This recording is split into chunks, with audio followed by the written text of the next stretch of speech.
Bonjour, bienvenue dans la série sur les échecs. Donc on va passer maintenant aux combinaisons de maths typiques. Alors, une des premières choses qu'un débutant apprend sont de simples combinaisons de maths. Dès les premières parties qu'il va disputer, il doit faire face aux dangers qui le guettent sur la première ou la 8e rangée.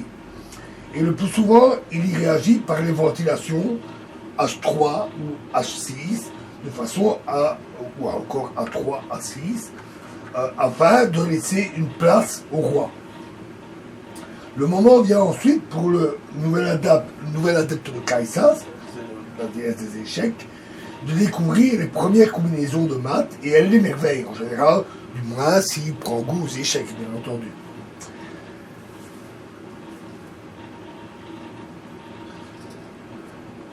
Une des premières combinaisons qu'il apprend est le maths à l'étouffée. Je me souviens encore très bien de l'impression que ça m'avait causé lorsque je l'avais vu la première fois. Et voici typiquement la position que l'on voit à cette occasion. Dame D5, échec. Alors, pas roi F8, sinon ce serait mat immédiat. Roi H8, cavalier F7, échec. Roi G8, cavalier H6, échec, le bon coup. Ici, à nouveau, roi F8 donnerait le mat immédiat. Et bien entendu, le pion ne peut pas prendre le cavalier parce qu'il y a toujours l'échec avec la dame. Donc roi H8. Et là, c'est le gros coup surprenant, c'est dame G8, échec, qui ne peut pas être pris avec le roi. Donc tour prend G8. Et cavalier F7, échec et mat. Le principe de base de toute exécution de maths est déjà reconnaissable dans cette combinaison élémentaire. Restriction de la mobilité du roi adverse, on le force à se mettre dans un piège où il n'a plus de cases de fuite. Verrouillage des cases qui lui sont voisines, pour ne plus qu'il puisse bouger. Et finalement, au moment favorable, l'intervention mortelle de la pièce qui donne le mat. L'encerclement progressif du roi est désigné comme la création d'un réseau de maths. Le réseau de maths n'est pas seulement créé par les pièces de l'attaquant, mais aussi par les figures et les pièces adverses qui bloquent certaines cases. On avait vu par exemple dans l'attraction le blocage de pièces par attraction d'une autre pièce.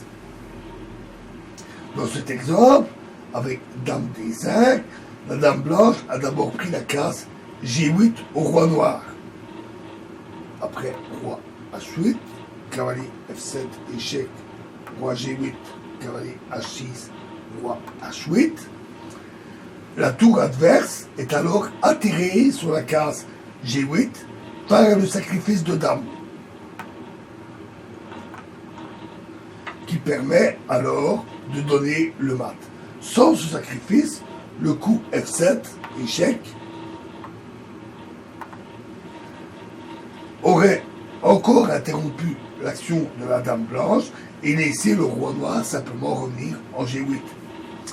On voit par cet exemple que l'action passive des pièces adverses à proximité du roi est pour le moins aussi grande pour la création du réseau de maths que l'activité des pièces attaquantes. On a déjà rencontré de nombreuses combinaisons de maths, bien entendu, dans tout ce que nous avons vu. Et à cette occasion, plusieurs mécanismes tactiques ont été mis en œuvre pour accroître l'efficacité et la collaboration des pièces qui attaquent et pour réduire celle de l'armée de l'adversaire. Les combinaisons de maths sont des batailles menées pour le contrôle de l'espace vital du roi adverse. Leurs caractéristiques sont des sacrifices matériels servant cet objectif. Bien des combinaisons de maths se répètent dans d'innombrables parties. Il n'y a pratiquement pas de joueur qui, par exemple, n'ait encore jamais rencontré le mat étouffé dans sa propre pratique. Et nous en verrons un exemple dans la prochaine vidéo. Je vous remercie.